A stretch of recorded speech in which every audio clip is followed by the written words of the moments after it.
Welcome on in, guys. Tobin here with you, and thanks for checking out the channel. Hope everybody's doing fantastic out there. If you guys could subscribe, that'd be great. Appreciate you stopping by.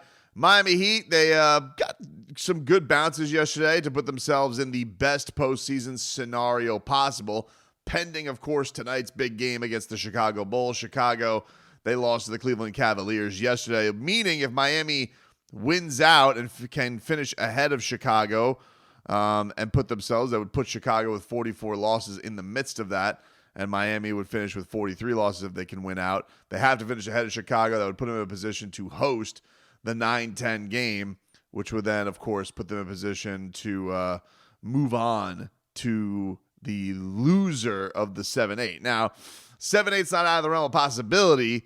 They could win out, and the Hawks have to lose one more. Miami would have the tiebreaker, I believe, be a division record. So, good things happening for the Heat, but of course they have to do a little thing called TCB. They got to take care of business tonight against the Chicago Bulls team that, quite frankly, has given them a lot of fits this season, and they really rested everybody to get them right for this game. So going to be an interesting one, and of course the NBA world was turned on its ear yesterday because our old friend Michael Malone was canned, along with the Nuggets general manager, with just a handful of games left in the regular season. The Nuggets currently 5th in the West, in that bunched up West that basically has everybody with the same record. The Lakers just a mere game ahead of everybody, but the Nuggets at 47-32, they're in the midst of a 4-game losing streak, and they just axed a champion coach 2 years removed, which apparently buys you nothing in the NBA anymore. 4 out of the last 6 champion coaches have been canned. One of them is the defender in Joe Mazzulla, and the other is Steve Kerr, who has 4 championships. So, wow. And the Miami Heat definitely have to be looking at all of this, and Erik Spoelstra, I'm sure, when he's asked about this today at shoot-around, will have some strong words. This is crazy because we did just deal with this with the Taylor Jenkins scenario, and them apparently having some infighting about his offense and where John Morant stood, and they definitely felt like it was a surprise, but Taylor Jenkins wasn't a champion. So a lot of people thought that, look, all things being equal, he was probably going to get fired anyway. I find it crazy that they're firing a champion head coach with this many games left, but even if they were going to be in the hot seat scenario, like, this guy, the winningest coach in your franchise, you're canning. And obviously it raised a lot of eyebrows of Heat fans. The reason I'm bringing it up here, twofold. One, this is the man that the Miami Heat lost to in the finals pretty recently, got gentlemen swept. And I'm not like the biggest fan of the guy. I think he was a little unctuous, a little arrogant, talks a lot of shit. I did not like. But this is also, look, I've said this respectfully to the Nuggets. They own the Miami Heat. The Miami Heat haven't beaten them in Miami, I think, since 2018. I think they've beaten them like once or twice in that span, just once on the road. They don't beat that team. And for Michael Malone to get canned, it was a little bit like, geez, all right. Like, what do they not see? Now, apparently reading up on it, there was a lot of infighting. Him and the GM did not get along, and a lot of it had to do with playing veterans versus young guys. Michael Malone, not a guy who believed in playing the young guys, which kind of made some of the things circulating around Heat Twitter funny. I love a lot of the accounts out there, and I was having some fun with Heat Culture yesterday, where it was like, would you have the scenario where Michael Malone took over as Heat head coach and Erik Spoelstra would move up to the front office should Pat Riley retire? And first of all, I don't understand the Heat fan who's out here who wants change for change's sake. I get it. You're like, you are frustrated with this year. I've been critical of Erik Spoelstra too this year, and a lot of it having to do with some of the things that Michael Malone has issues with as well, which is trusting young players. But to me, this idea that you have so little faith in the stability of your organization that has maybe the greatest player on earth, and that just because the guy ruffles feathers for a little bit, that you guys don't have the stability to hold on to that. I think that speaks more about the organization. I mean, and maybe I'm a little bit warped because I only know the way the Heat are doing things, which is everybody in that building is pretty much the same. Everybody's kind of within the family. And I understand where that could get repetitive and not necessarily have everybody maybe taking different swings or doing different things or things like that. But I also think that the Miami Heat have shown themselves on the thing that the Nuggets maybe are having issues with or had some conflict with. I think the Heat have shown themselves to have a pretty good development program.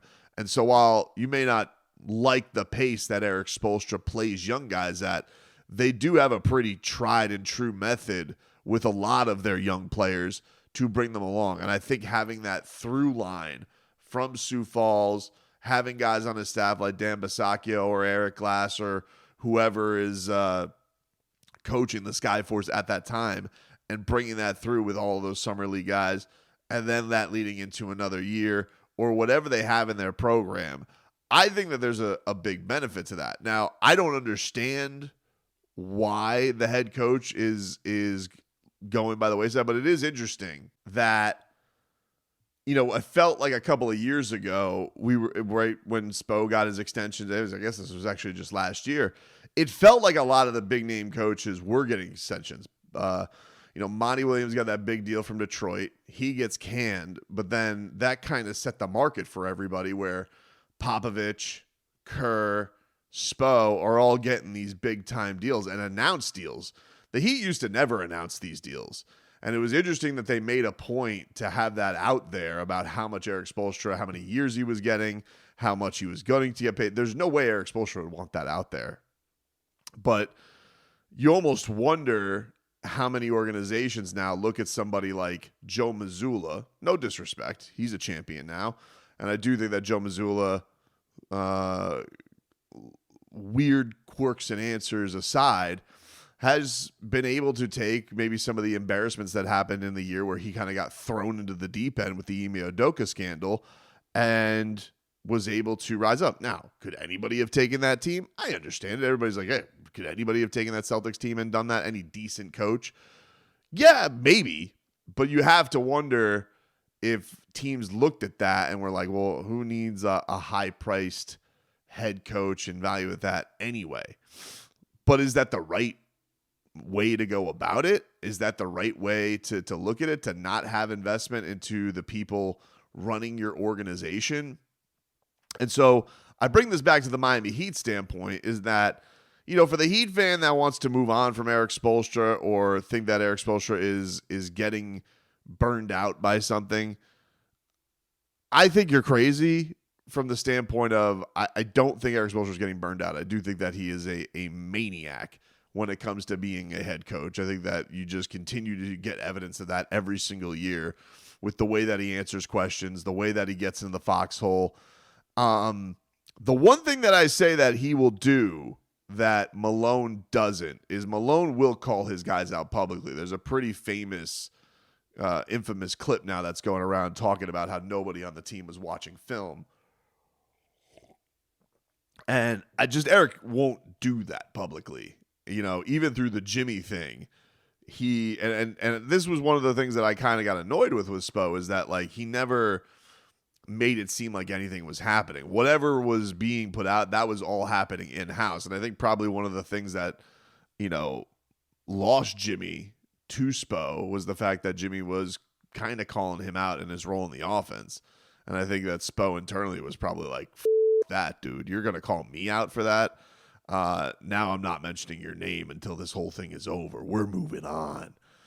So I don't know, man. I think that, to me, Spo has more than proven himself through like the highest pressures there's been. I know it's frustrating. He hasn't won a championship in over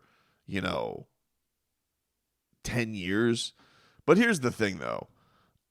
I don't really feel like Erik Spoelstra got his respect as a head coach until the Jimmy Butler teams made the runs that they did. Because as much as everybody wants to throw all the flowers at Jimmy Butler and give Jimmy his credit, and Lord knows I've given him his fair share and plenty, you're telling me Erik Spoelstra doesn't deserve like a great amount of the credit for those teams getting as far as they did? Everybody else does, having all those teams in their right roles, having undrafted guys, knowing who to trust, knowing the strings, knowing when to go from Goran Dragic being a bench player, Goran Dragic, to replacing Kendrick Nunn, to replacing Duncan Robinson with Max Strus, to knowing when Gabe Vincent was ready to take over.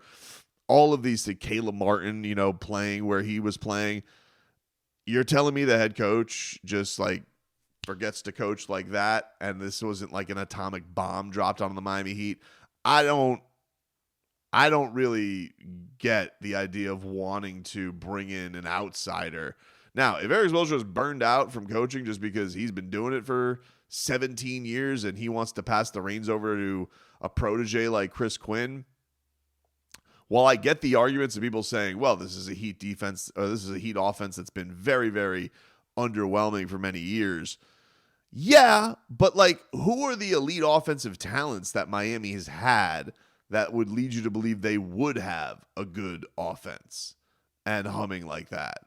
With all of the injuries that they've had over the last 2-3 years, with the guys that they've built this team with, your best scorer, Tyler Hero, this has finally been the most durable that he's been in getting through a season.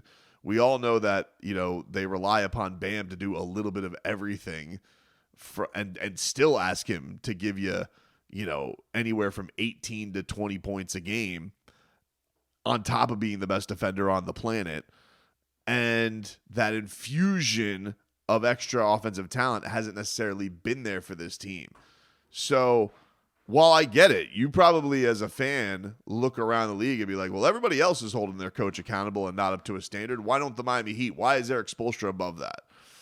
And to me, I guess I'm looking at it and saying, like, no, I think what the league is doing with this is weird. I think that, the idea that a Frank Vogel, and I'm no fan of Frank holes, don't get me wrong, gets canned and they bring in somebody like Darvin Ham, who they hate worse.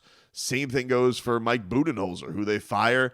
They bring in a guy in Adrian Griffin. He has a great record. They still fire him. And then who do they bring in? Doc Rivers. And it's like, you look to all these teams like, well, who's the guy that you're bringing in that you think is going to be the replacement that's better? Now, I think when the Heat, if Erik Spoelstra does ever to decide and he doesn't pull a Greg Popovich and coach his whole career, to me, yeah, I think it's going to be an in-house thing. I don't know who on that staff is going to step up, but I know that Chris Quinn has gotten the respect around the league. I think Caron Butler is getting respect around the league in interviews. I think that, has the cachet, obviously, of his NBA career that goes with it as well. Even if it is a guy like Bazzacchio who, is doing the Spo route of working his way up from the film room, or any of those guys, Eric Glass, Malik Allen, any of these guys, that hub that they cut together. And very few guys do end up leaving the Miami Heat and getting poached to go to other staffs. Like Dan Craig left eventually because he just, never got over the hump, but for the longest time was Spo's top assistant. Pretty recently, Anthony Carter left after being here for a very, very long time. And then David Fizdale is the only guy that really got a head coaching gig to go to the Grizzlies. But I don't know. Like, if you look at this and you say, well, the only teams not doing it are the Warriors, the Spurs, and the Heat. Is that a bad grouping to be in there with? Like, is it? Is that one of those things where you look around the league and you say to yourself, well, those teams don't know what they're doing. Those teams are clearly off their rocker. Like, you have the lead assistant on Team USA and the coach of Team USA and Steve Kerr and Erik Spoelstra, and the former coach in Greg Popovich, who's obviously a legend. I don't know what the hell is going on around the rest of the league. And believe me, I've given Spo criticism where I thought that he's deserved it this year.